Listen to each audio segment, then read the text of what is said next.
So, yung appraisal cost at saka prevention cost. Yung prevention cost is yung cost para tiyakin o siguraduhin na mabawasan yung depekto o yung mga mali sa product o services o yung mga sira. Siguraduhin bawasan. So, yun yung gumagasto sila ng extra para siguraduhin na walang sira yung kanilang kanilang mga produkto at walang mali doon sa kanilang serbisyo. Yun yung prevention cost. Pag sinabi mo namang appraisal cost, yun yung cost na ginagastos ng mga companies para tiyakin na walang mali o walang sira. Gumagana ba yan? Yun eh.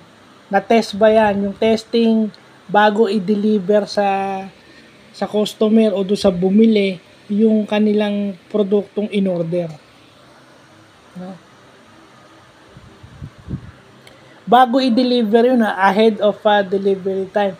Etong prevention cost is ginagawa pa lang yung product, sinisigurado na nilang walang mali.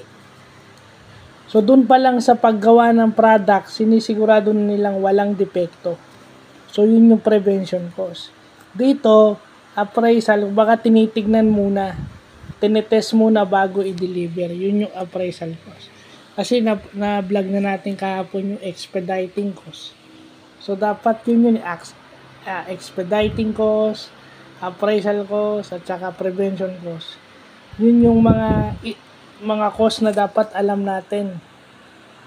Lalo na sa mga sa IT, 'di ba yung hardware? O yan, prevention cost, appraisal cost. Ngayon kung meron ka naman sa logistics, expediting cost naman 'yun. Kasi sa auto, 'di ba? Para makapag-deliver ka, yun yung concern sa logistics. Pero ito sa products and services mo yung concern ng appraisal at saka prevention cost. So, yun lang po.